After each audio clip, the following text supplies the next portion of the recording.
Welcome home to USA Global TV and Radio, a place where dreams take flight, with authentic storytelling, diverse perspectives and meaningful conversations, where global stories unite and bridges are built beyond all borders. Discover world-class education, entertainment, hope and inspiration.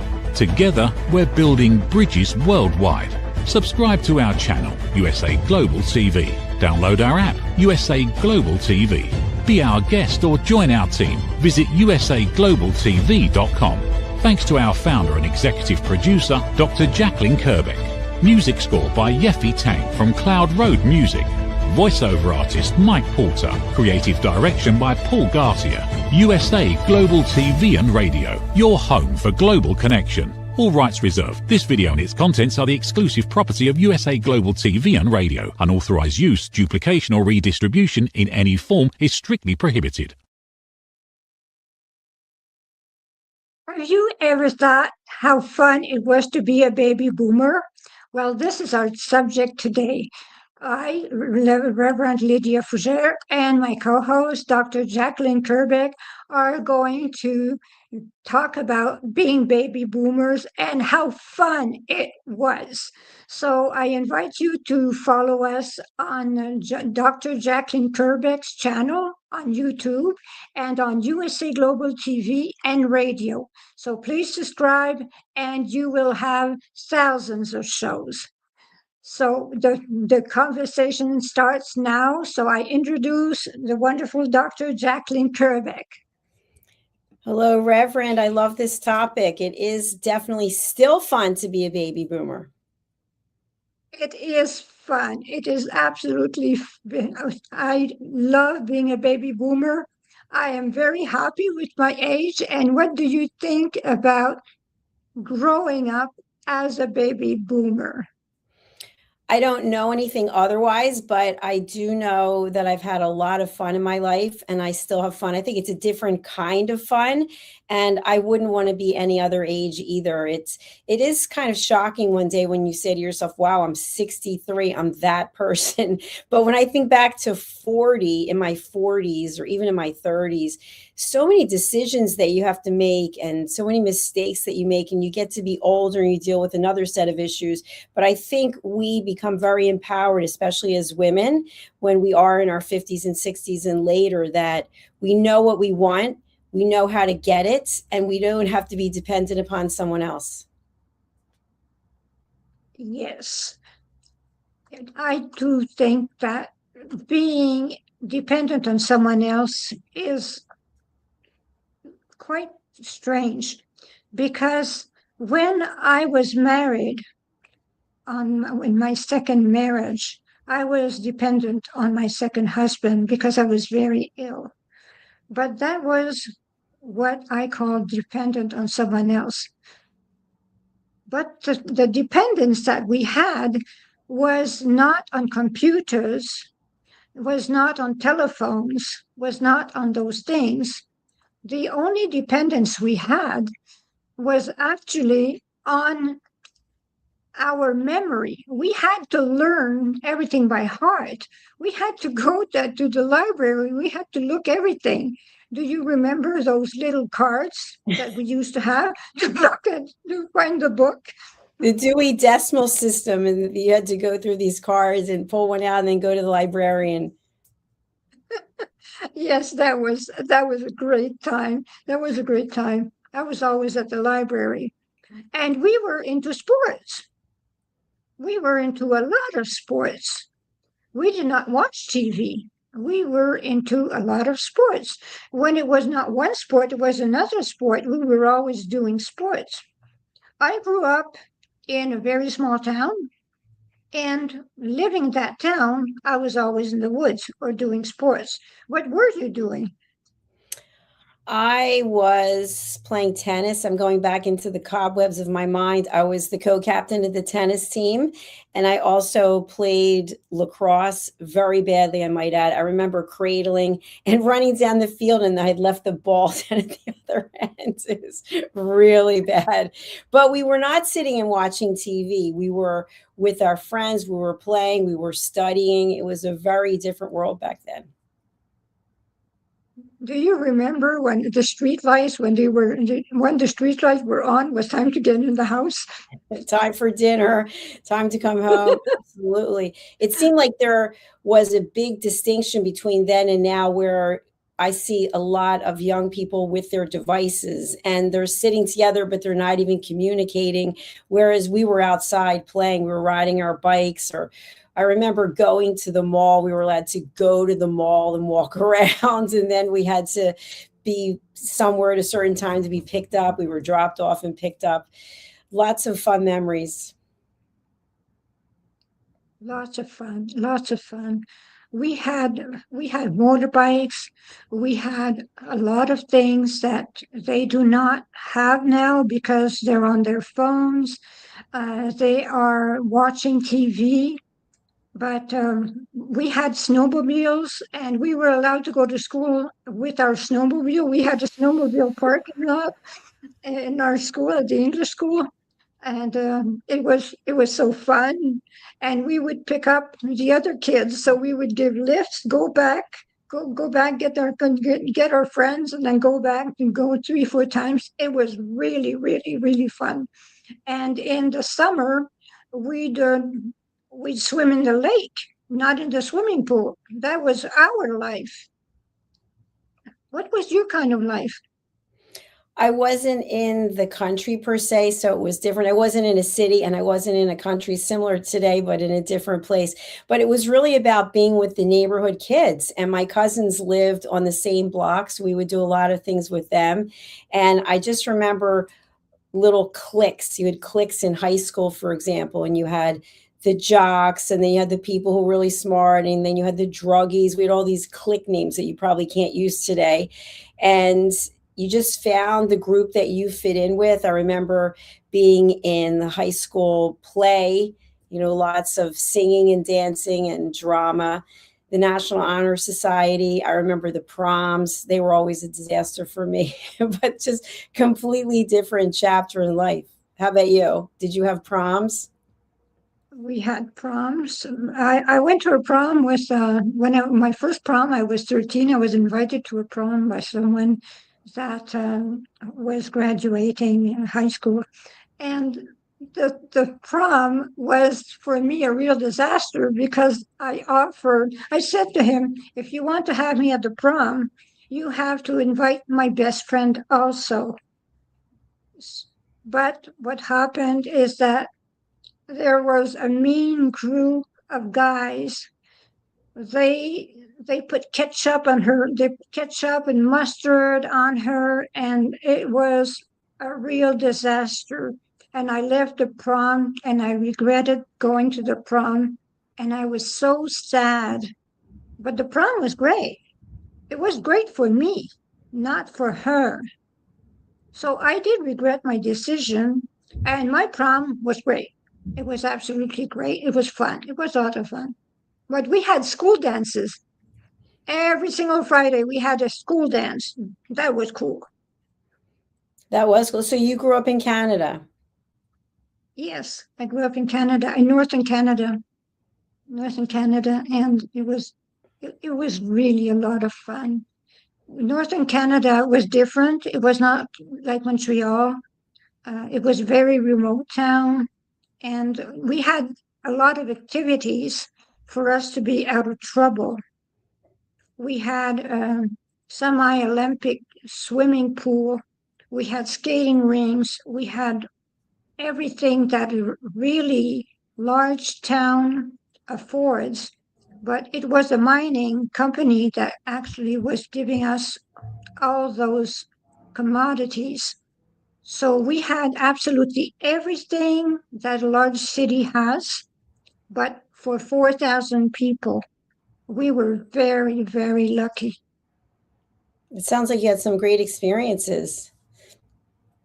So, considering that we are still baby boomers, how did that evolve for you from when you were in school to whatever the next chapter was?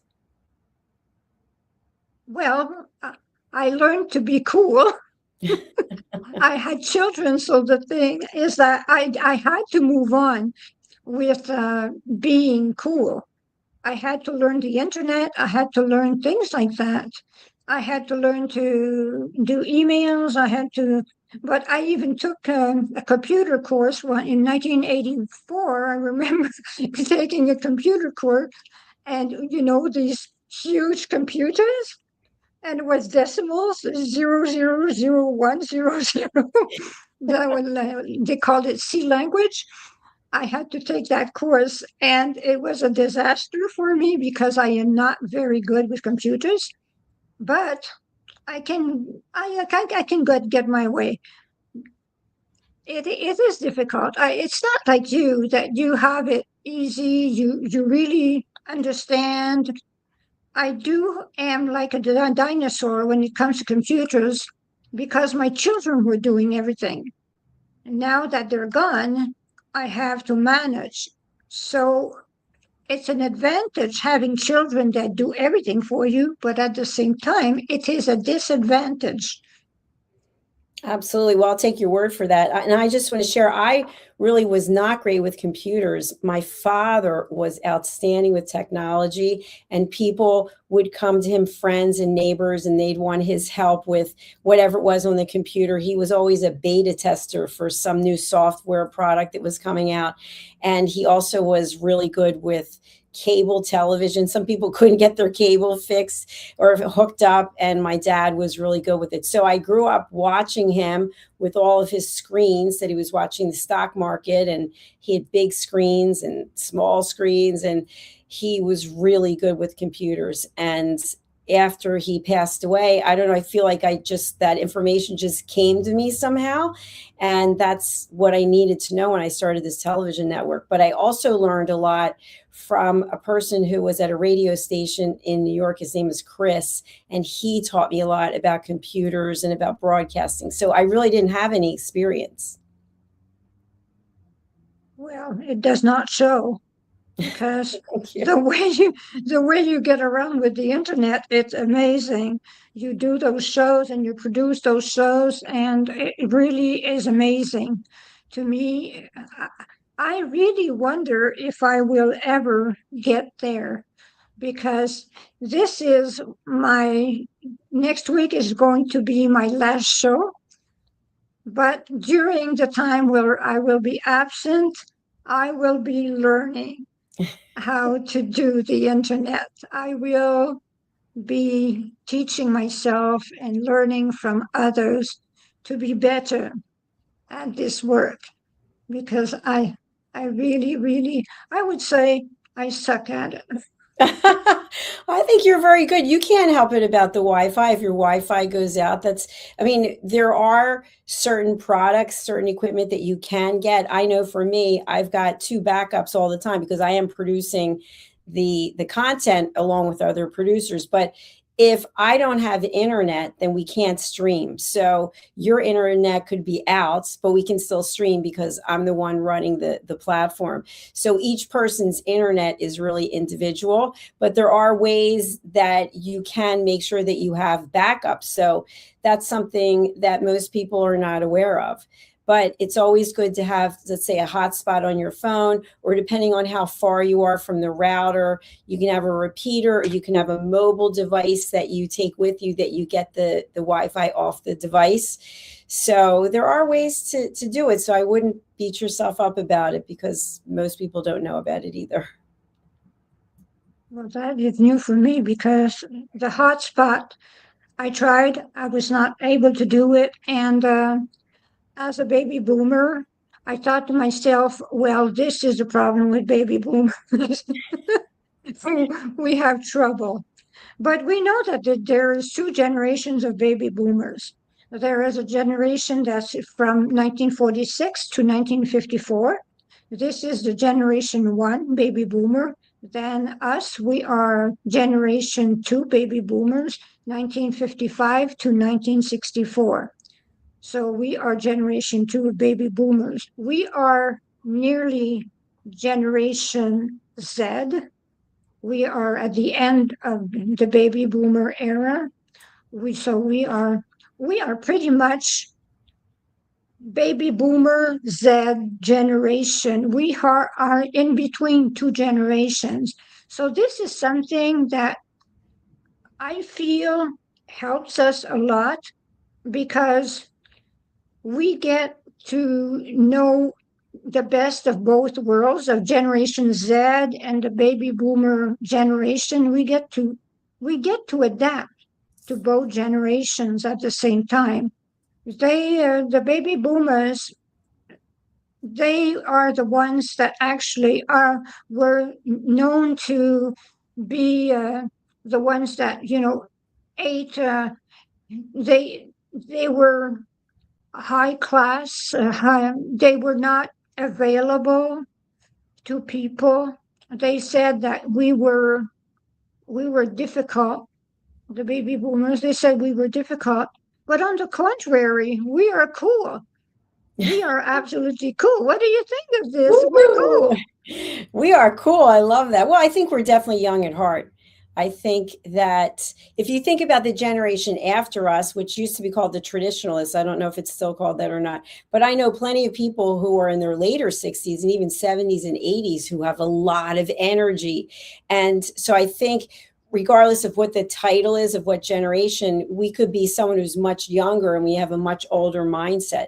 But I think it's really about appreciating every day and trying to do your best to have fun and enjoy yourself.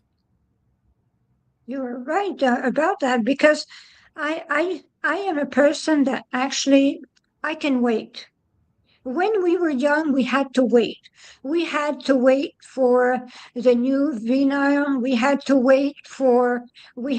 go see a show. We could not have a show on TV. We had to go and see a show. We had to get in the car and go see a show. We had to do things like that. We had to manage to move from place to place to see or get what we wanted. We did not have Amazon. We did not we did not have all those things. And we had bicycles. We all had bicycles, so it was from A to B, and that was the way we were getting. So it wasn't the same thing for you. Yes, we had our bicycles, that's for sure. And we would ride our bikes. But you're right, we had to be patient about a lot of things. And I know growing up, it wasn't give me this, give me this, give me this. It's you had to earn it. You had to earn it. You had to do your chores. You had to get good grades. And my mother would always say, well, that was a good report. And so if you got a good report, whatever it might be, then you could be rewarded in some ways. But if you weren't doing what was asked, and you weren't doing your chores and you weren't getting good grades, then you weren't going to be rewarded. Whereas today, and going back a number of years, it's sort of the understanding that everyone gets a trophy, everyone gets an award because we don't want to hurt anyone's feelings. So we'll find something to recognize in each person, especially in children. We give them all awards, even if they're not the ones scoring the goals. And so there's a whole mindset about that, which I'm sure we could have a whole other show just on that topic. This topic is really, really important. What the topic that you just mentioned is very important. And we could do a show just on this topic because children cannot wait for anything. I know for a fact that my grandson is now 15, but when he was 12, I asked him, I said, what are your favorite subjects in school? So he told me dinner and recess. I love that.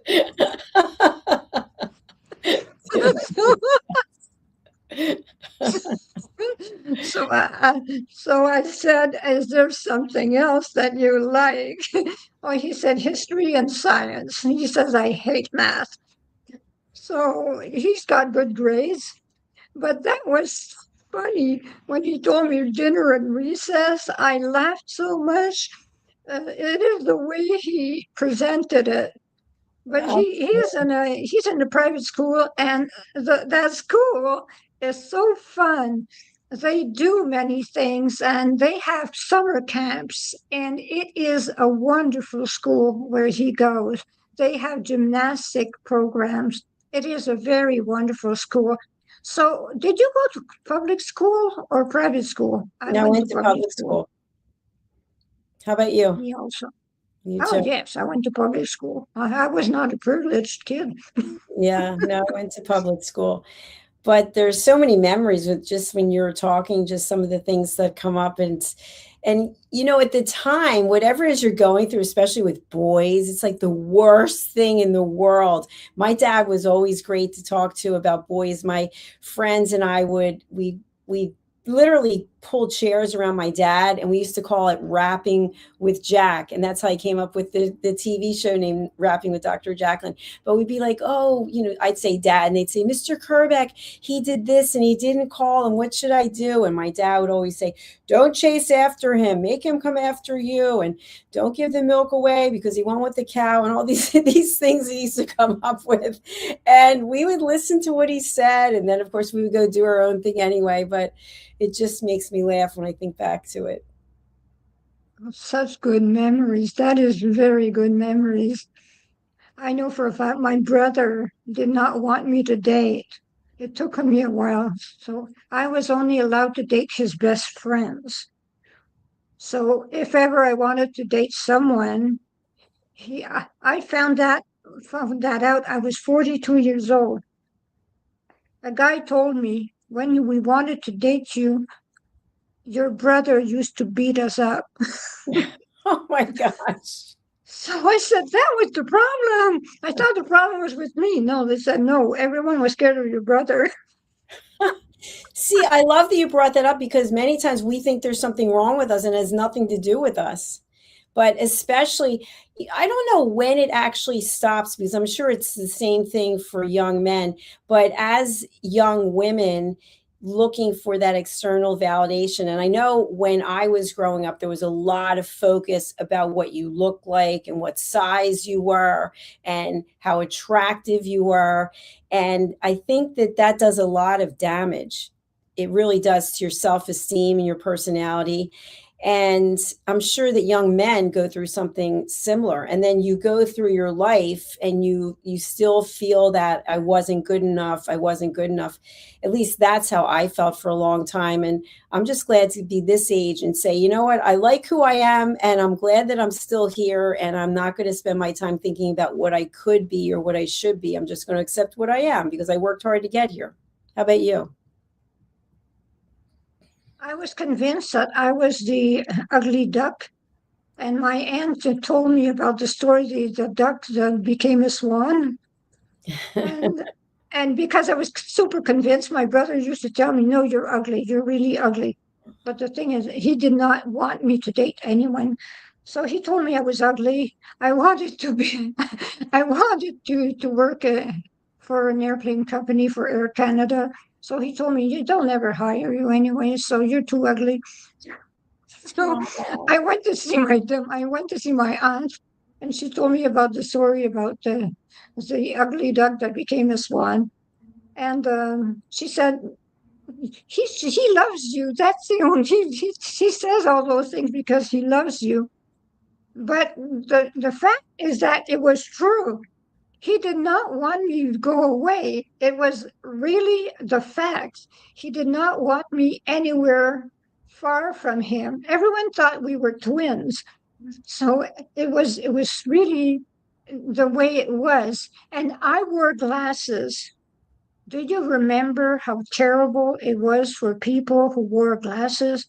And I was more skinny than a twig. So you can imagine a twig with glasses. A twig. And I was a bookworm. A twig with glasses, reading all the time. That was me as a teenager. Oh, yeah. I know it's tough when women, young girls were wearing glasses. People would make fun of them, which, there were names that people would call. So I'm sorry that you had to go through that. It's, if you think back, and I'm sure it still goes on today, but maybe is more closely monitored, all of the negative things that people say to one another. And you go through your life and you still hear those voices inside. You're not good enough, or you're too heavy, or you're too this, or you're wearing glasses. And it's so unnecessary, because all it does is hurt someone and leave a negative impression instead of saying something positive. Just find something positive about person and say that instead. The other day, I went to the shopping center and I saw that beautiful, beautiful lady she had those wonderful clothes. And I went to her and told her that she was stunning. So the lady looked at me and she said, never does anyone do something like that. They never come and say how beautiful we are. I said, well, too bad no one told you today. You know what I want to say about that, because it's a really good point. We had a show here for a long time, The Power of Etiquette and Manners. And one of the things I learned, actually became certified as an etiquette coach, is when someone gives you a compliment, I know my first go-to, because I just did this last week, someone told me how attractive I was. And I said, oh, I'm actually not. And I started giving all these excuses and the person just stood there. And I looked and I said, you know what? Thank you very much. That was very nice. Because when you start coming up with these excuses, you're basically insulting the person who gave you the compliment. You're kind of saying, what are you, an idiot? Can't you see that that's not true? So it's much better in terms of social protocol and just accepting the compliment and saying thank you. And then the other thing is, we feel this need to compliment the person back. Oh, you look great today. Oh, so do you. And it goes back and forth. And it's kind of like, well, wait, they made the comment that you look great. And then you immediately come back with, so do you. But you weren't the one to say it in the first point. So what is more effective is if you accept the compliment, thank you very much. And then you could say, I really like you in purple. You could say something that has nothing to do with what the other person said, but by deflecting, we're actually insulting the other person. Yes, this is something that happens a lot. People come to me, they like my hair. They tell me they like my hair or they like the way I'm dressed. I just say thank you. I keep it simple and then I leave. That is all. That's great. That is the way. Yes, that is the way it is, because I won't stay there 5 minutes back and forth. I will not do the dance back and forth because I will spend the entire day with that. That's and I do not dress like everyone else usually when I go around as a reverend, and I do not look like a reverend to start with. So when I go around as a reverend, people are very stunned to see a reverend that looks like me. So they come to me, and I am used to it. But at first, it was something that was, I was shy at first. I was very shy at first. But this thing about back and forth, it is true that people have a tendency to do it. And saying thank you is the thing, is really the thing. Absolutely. And etiquette courses are amazing for people that can have them, or there are lots of etiquette courses on the internet. There are lots. My teachers were all from England, so you can imagine etiquette, how important etiquette was. We were always about etiquette. But being baby boomers also, we had to have etiquette. We always had to have etiquette. It was something like that. And French people, I can tell you, this is something that has to be done. You always have to do things in a certain manner, a certain way. This is something that is asked of us very much. But you open a door for etiquette. And if I am not wrong, isn't there a show on USA Global TV and radio about etiquette? We've had 2 shows, The Power of Etiquette and Manners, and also Elegance, Posh Demeanor, and polished living. So we've had those two shows. We have a brand new one that's coming out about etiquette. For people who don't know, we have over 60 different shows. And to this Petunia Whale 42, this is not a Christian channel. So I don't know why you think it is. We have the good Reverend here. This is not a Christian channel. So we are all about world-class education and inspiration. So we have many different topics.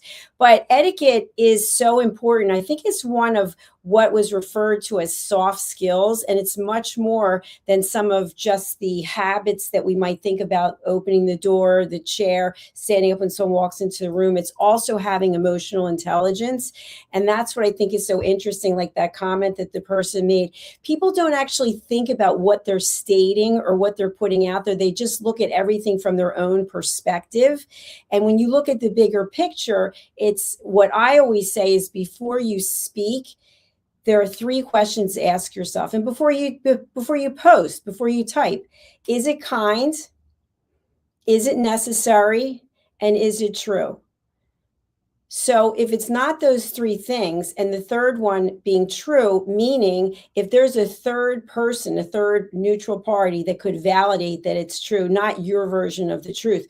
But many times people just say things because they feel uncomfortable, or they want to get a rise out of someone. So I think etiquette is more important than ever. And we're very excited to have Amanda Holstrom, who's coming on with The Social Edge, which is our new etiquette show. Well, I really look forward to watch it, because this is a subject that really always interested me. And I look forward, I will be watching the show very, very closely. And I'm very grateful that she is doing this show. I'm very grateful. This is something that I look forward to. So when it comes to baby boomers and us having to have etiquette and the whole thing, how was it growing up in your household? How was it with the etiquette? Was it very, very important, or was it just normal etiquette? It was, I would say etiquette was very important because my father was very much about respect. You will respect me. You will respect your mother. It was all about, it's not just what you say, it's how you said it. It's being appreciative for everything that we give you. And it really stuck in my mind because today I still feel that way. I feel like respect is probably the most important thing. And that's why I feel like I've gone on this path to provide education and awareness, and also teaching the courses that I teach, because listening is at the center of all of it. And I think that we do so much talking, and obviously we're on a TV show. So if there was no talking, we would just be in silence and people would be like, is my volume working? But typically it's more about listening to the other person without judging, without problem solving. So, I'm all about elevated listening. So to answer your question, I think etiquette was at the priority top of the list in the way that I grew up, about respect. It was the same thing in our household. Etiquette, things as important to my mother as when you go out and you dress, you have to dress in colors that matched and everything. My mother would not let us go out without matching colors, matching shoes, matching purse. Everything had to be perfect. And sometimes it was heavy. It was difficult. Sometimes when you grew up in a family that asks so much, it is difficult sometimes, because your friends, they do not have all those restrictions, and you are restricted by so many rules. You have so many rules to follow, and your friends do not have those rules to follow, and sometimes it is difficult. This is the way sometimes I perceived it, but it does not mean that it was the way I perceived it that way. It does not mean it was like that. It was my perception. No, that's true. I think it's a good point. And something to add to that, I was always told, for example, if you were going on a plane or you're going on a train, you dress a certain way. And I still do that. I am still dressed up when I go on and I travel. And you see some people, they look like they just got out of bed. I mean, it's unbelievable. They're wearing pajamas. And I have no comment about it, but that is not for me. That is not the way that I was brought up or the way that I was raised. And I think the other thing is to respect people's space. And what I mean by that is I was always told not to look in someone else's wallet, meaning if someone left their wallet out, you're not going to go through their wallet. You're not going to go through their phone. And do not assume that you know what someone has in their wallet or in their bank account, because we make assumptions about, oh, you should be able to afford this and you should be. Well, what are you doing with your money? It's no one's business. So you stay out of that. In addition to when we were growing up, if my mom brought the mail in and it was sitting there, I would never go through the mail. That's inappropriate. If there's mail in there, we're going to give you the mail. But today, people will go through everything. I mean, you hear stories about people, they have people over for dinner and somebody went through their medicine cabinet. They knew because they put a marble in there or something. Someone goes through their drawers. I couldn't imagine that. If I was sitting with you and you went to the restroom, you left your phone and your handbag, I would not look at any of it, whereas other people would. There was no boundary. So to me, I still think that those things are important. And you keep a certain distance when you're talking to someone. You don't come into their personal space. So I think things have changed a lot, but I still like those values of showing respect. I am the same. So we will have to close the show because it has been a very interesting topic. And it was absolutely great to have you on this show as usual, because I just love having you on the show. It's always interesting. And thank you so much for your beautiful presence in your light. Thanks for having me. Thank you. So on this, it is already the end of our show. I invite you to go and look for my books, 111 Reflection for Thy Earth Odyssey. I have books, programs on Amazon, and you can find me there. And this is also, if you want to have your own show on USA Global TV and radio, you can either join me or Dr. Jacalyn Kerbeck on the show, and we will be extremely happy to have you on the show.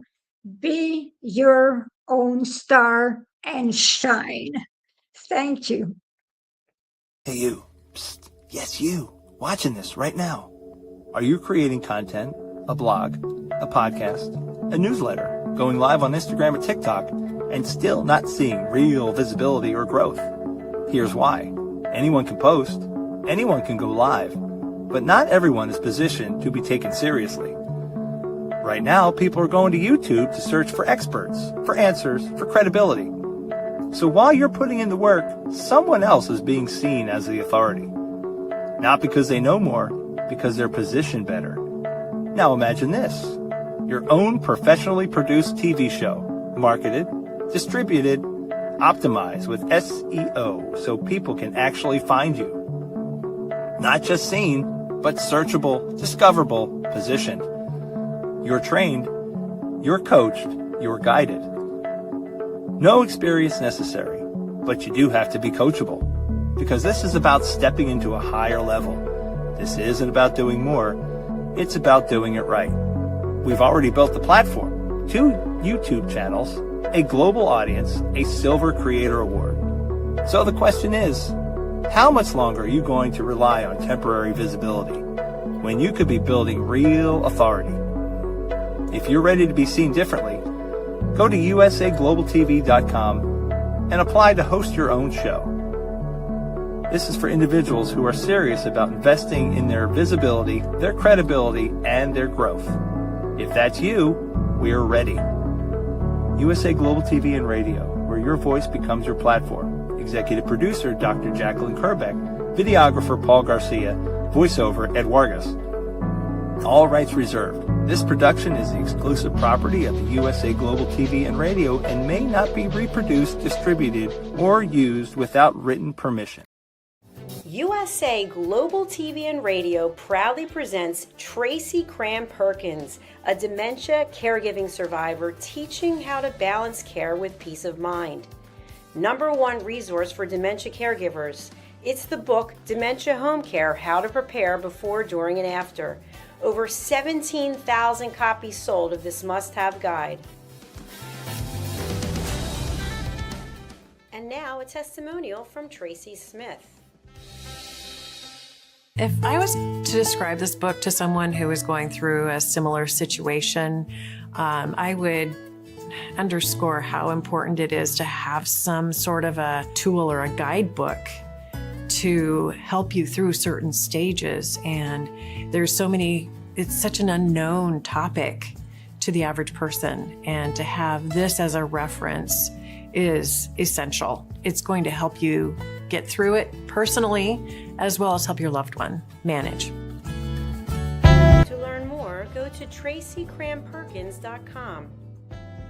Tracy Cram Perkins is an award-winning author. She's also the host of Dementia Home Care television show. Watch it here on USA Global TV and Radio. What if many of the problems we associate with aging are not random? What if there are identifiable causes behind declining energy, chronic disease, and memory problems? We have been told that aging is simply something we must accept, that slowing down is normal, that growing older means growing weaker. But what if that's only part of the story?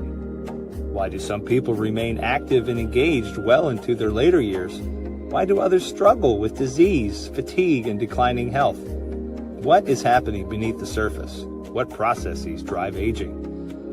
In Aging Sucks, researcher, educator, and author Red O'Loughlin explores what researchers have discovered about why we grow older. No medical degree required, no confusing jargon, just clear explanations of what researchers have discovered about the processes that influence aging. You cannot stop aging, but understanding its causes may help you make better decisions about your health, your future, and your quality of life. Because understanding comes before action. Action creates hope. Aging sucks. End the guesswork. There is hope. My Tummy Hurts by Dr. Jacalyn Kerbeck. Meet Jackie. She loves recess, running with friends, and laughing on the playground. At school, Jackie tries to play like she always does, but suddenly the pain comes back. Lately, something feels different and her tummy hurts, sometimes a little and sometimes a lot. With the help of a caring teacher, a nurse, her mom, and a kind doctor, Jackie begins to understand what her body is trying to tell her. Sometimes tummy pain is more than a simple bellyache. Some children live with conditions like ulcerative colitis or Crohn's disease. Jackie listens to her body. She asks for help. She knows she's not alone. And Jackie finds her way back to running, laughing, and being herself. My Tummy Hurts, a kid's guide to bellyaches and bathroom troubles by Dr. Jacalyn Kerbeck, available on Amazon and in fine bookstores around the world. Thank you, viewers and listeners of USA Global TV and Radio, for joining us today. We're honoured to have your time and attention as part of our global community. At USA Global TV and Radio, we believe in the power of authentic conversations, meaningful connections, and creating a world of possibilities together. Want to be part of something bigger? Join our team of elevated listeners at usaglobaltv.com, a space where your voice matters and your ability to listen transforms relationships. Stay connected with us across all our platforms for thought-provoking discussions, expert insights, and empowering stories. Subscribe to our channels at youtube.com/c/USA Global TV. Follow us on social media and explore the endless opportunities we're creating for growth, learning, and inspiration. Together, we're not just broadcasting, we're building bridges and changing lives one conversation at a time. For inquiries, contact us at info@usaglobaltv.com. Produced by Executive Producer and Director Dr. Jacalyn Kerbeck. Voiceover by Mike Porter. Creative Direction by Paul Garcia. All rights reserved. Visit usaglobaltv.com to view our full terms and conditions.